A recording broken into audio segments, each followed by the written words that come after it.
찬송가 301장입니다. 찬송가 301장. 지금까지 지내온 것 주의 크신 은혜라. 한이 없는 주의 사랑 어찌 이루 말하랴. 자나깨나 주의 손이 항상 살펴주시고 모든 일을 주 안에서 형통하게 하시네. 몸도 맘도 연약하나 세일마다 살았네. 물붓듯이 부시는 주의 은혜 족하다. 사랑 없는 거리에나 험한 산길 헤맬 때 주의 손을 굳게 잡고 찬송하며 가리라. 주님 다시 배올 날이 날로 다가와. 무거운 짐 주께 맡겨 벗을 날도 멀잖네. 나를 위해 예비하신 고향 집에 돌아가. 아버지의 품 안에서 영원토록 살리라. 아멘. 사도신경으로 우리의 신앙을 고백하겠습니다.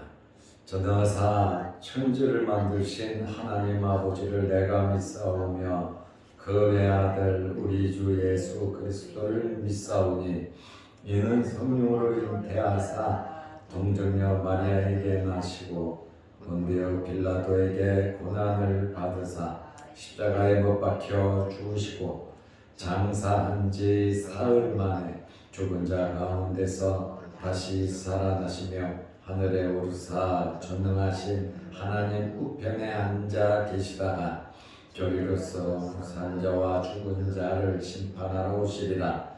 성령을 믿사오며 거룩한 공회와 성도가 서로 교통하는 것과 죄를 사하여 주시는 것과 몸이 다시 사는 것과 영원히 사는 것을 믿사옵나이다. 아멘. 하나님의 말씀 누가복음 2장 1절에서 5절 말씀까지 보겠습니다. 그때에 가이사 아구스도가 영을 내려 천하로 다 호적하라 하였으니 이 호적은 구레누가 수리아 총독이 되었을 때에 처음 한 것이라. 모든 사람이 호적하러 각각 고향으로 돌아가매 요셉도 다윗의 집 족속이므로 갈릴리 나사렛 동네에서 유대를 향하여 베들레헴이라 하는 다윗의 동네로 그 약혼한 마리아와 함께 호적하러 올라가니 마리아가 이미 잉태하였더라. 아멘. 5절 말씀까지 것 같습니다. 2023년 2월이 시작되었습니다. 1월 한 달 동안 열심히 말씀대로 살아가시느라 수고하셨습니다.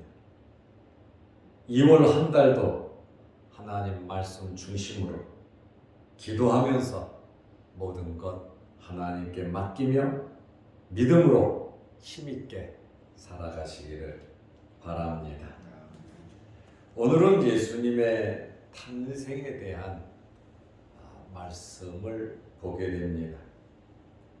예수님의 탄생에 대해서 마태와 누가는 기록을 했습니다. 그러나 마가와 요한은 예수님의 탄생에 대한 기록이 없습니다. 우리는 누가복음을 보면서 1장에서 세례 요한의 탄생하게 된 과정, 또 예수님께서 임신하게 되는 그러한 과정들을 살펴보았습니다. 이제 누가복음 2장으로 들어가면서 예수 그리스도의 탄생에 대한 말씀이 상세하게 기록이 되어 있습니다. 요셉과 마리아는 약혼을 하고 나사렛이라고 하는 동네에서 살고 있었습니다. 그런데 나사렛에서 잘 살던 요셉과 마리아가 왜 유대 베들레헴으로 갔습니까? 요셉은 다윗의 족속입니다. 다윗의 고향이 베들레헴입니다. 그렇다 보니까 요셉이 호적을 하러 베들레헴으로 간 것입니다. 누가복음 2장 4절 오늘 본문 말씀을 보면 요셉도 다윗의 집 족속이므로 갈릴리 나사렛 동네에서 유대를 향하여 베들레헴이라 하는 다윗의 동네로 그랬습니다. 요셉은 다윗의 후손이 맞습니다. 마태복음 1장 6절 16절에도 나와 있고 오늘 누가복음 2장 4절에도 다윗의 집 족속이다 이렇게 말을 하고 있습니다. 베들레헴이라고 하는 뜻은 떡집이라는 뜻이고 이 베들레헴은 다윗의 고향, 다윗의 동네입니다. 다윗이 베들레헴에서 양치면서 자란 사람입니다. 이 베들레헴이라고 하는 옛날 이름은 에브라시입니다. 창세기 35장 19절에 나옵니다.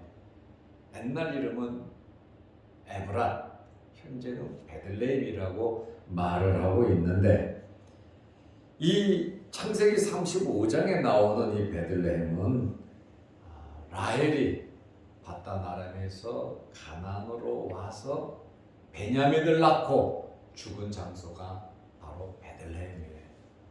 그리고 베들레헴에 라헬을 야곱이 묻었습니다. 그래서 창세기에서부터 베들레헴이라고 하는 장소가 나오고 있습니다. 예루살렘에서는 약 7.2km 베들레헴이 떨어져 있습니다. 그러면 나사렛에서부터 베들레헴까지는 거리가 얼마나 될까요? 나사렛에서 베들레헴까지는 144km 떨어진 것입니다. 걸어간다면 도보로 4일에서 5일 정도 걸리는 그러한 거리입니다.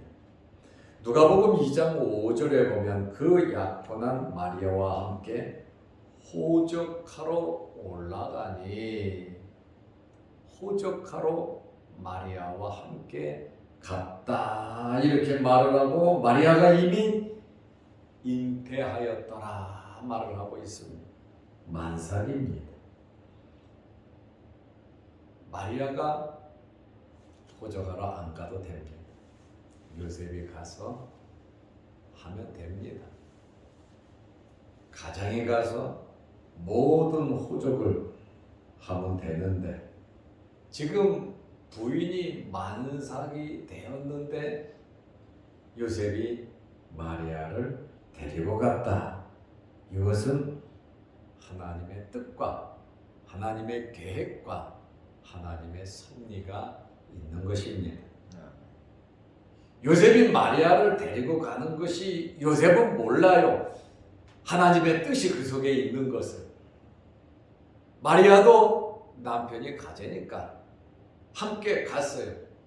혼자 두지 못할 여러 가지 환경이 있었겠지요. 우리의 삶 속에서 크고 작은 일들이 많이 생깁니다. 그런데 우리는 그 속에 숨겨져 있는 하나님의 뜻을 발견하지 못하면서 살아갈 때가 참 많이 있습니다. 요셉과 마리아가 베들레헴으로 간 이유가 있습니다. 로마 황제가 호적하라고 명령을 했기 때문입니다. 하필 왜 이때에 로마 황제가 호적하라고 명령을 했겠습니까? 그 배후에도 하나님의 거룩하신 뜻이 숨겨져 있다라고 하는 그러한 말씀입니다.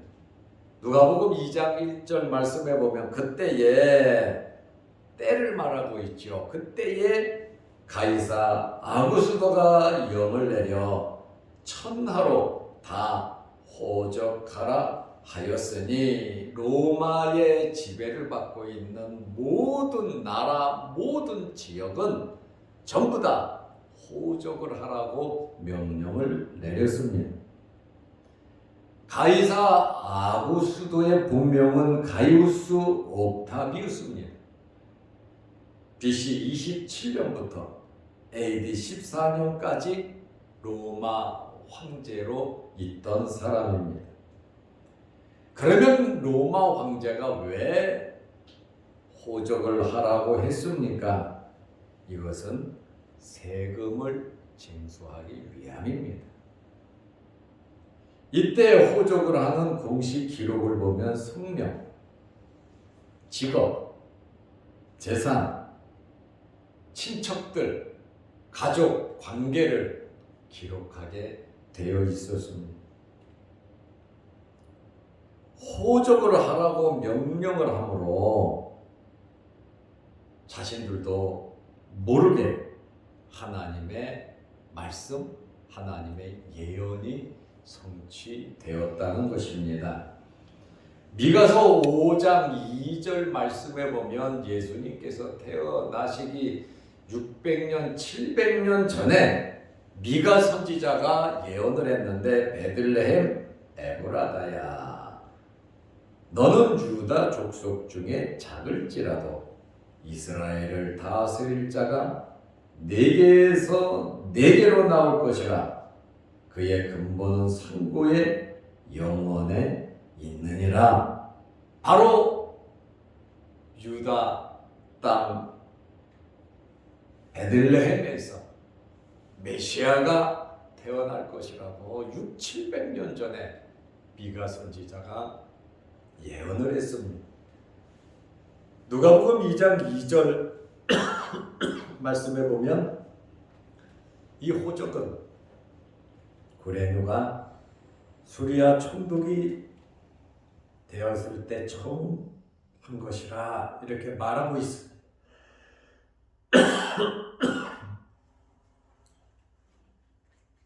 시리아는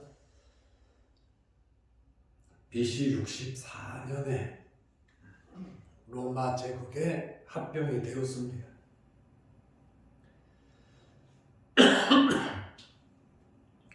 유대는 자체적으로 행정부를 구성했지만 시리아는 로마에 복속되어 통제를 받고 있었습니다. 누가복음 2장 3절에 보면 모든 사람이 호적으로 하러 각각 고향으로 돌아가매.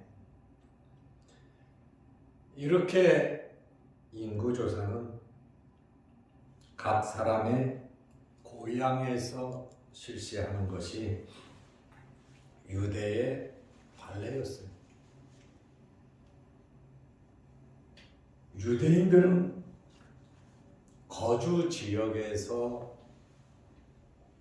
호적을 하지 않았고 실제 고향에서 호적을 했습니다.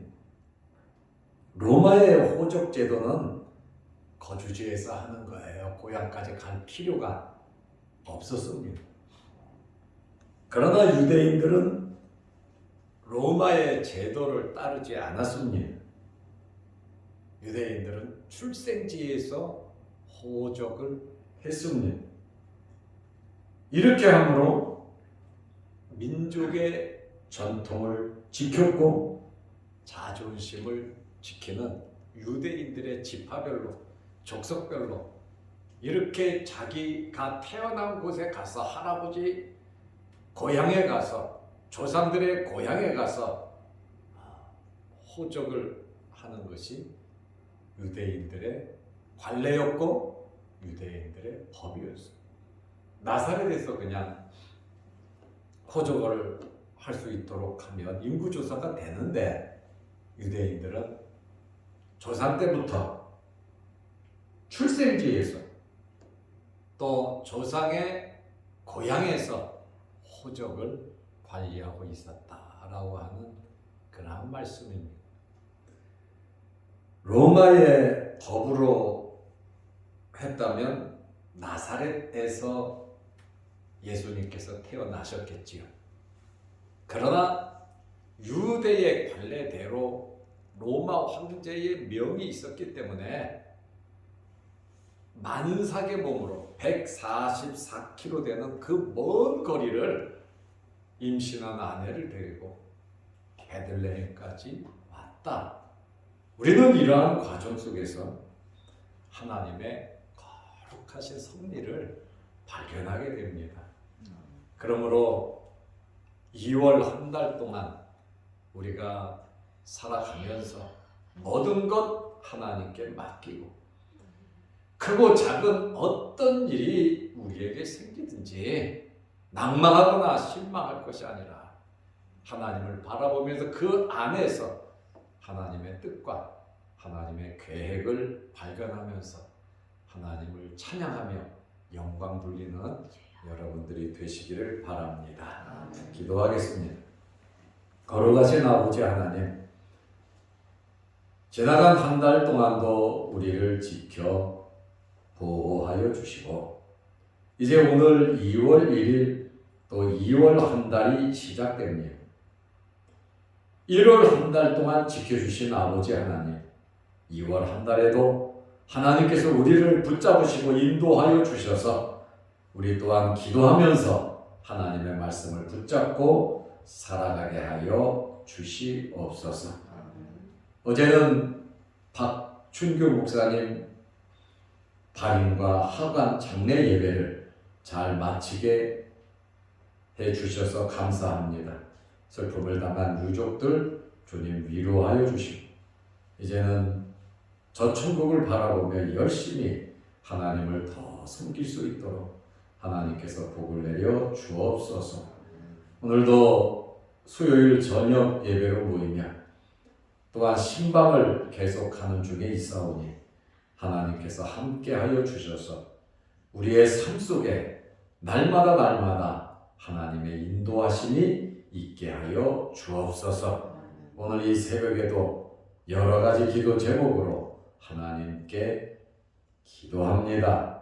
우리의 기도 제목마다 하나님께서 응답하여 주옵소서. 또한 영상 유튜브를 보면서 함께 말씀으로 은혜 나누는 우리 성도들에게도 크신 복으로 크신 은혜를 내려 주옵소서. 오늘 하루도 주 안에서 승리하는 복된 하루 되게 하옵소서. 예수님의 이름으로 기도드리옵나이다. 아멘. 하늘에 계신 우리 아버지여, 이름이 거룩히 여김을 받으시오며 나라의 마옵시며 뜻이 하늘에서 이룬 것 같이 땅에서도 이루어지이다. 오늘날 우리에게 일용할 양식을 주옵시고 우리가 우리에게 죄 지은 자를 사하여 준 것 같이 우리 죄를 사하여 주옵시고 우리를 시험에 들게 하지 마옵시고 다만 악에서 구하옵소서. 대개 나라와 권세와 영광의 아버지께 영원히 싸움나이다. 아멘. 자유롭게 기도하시기 바랍니다.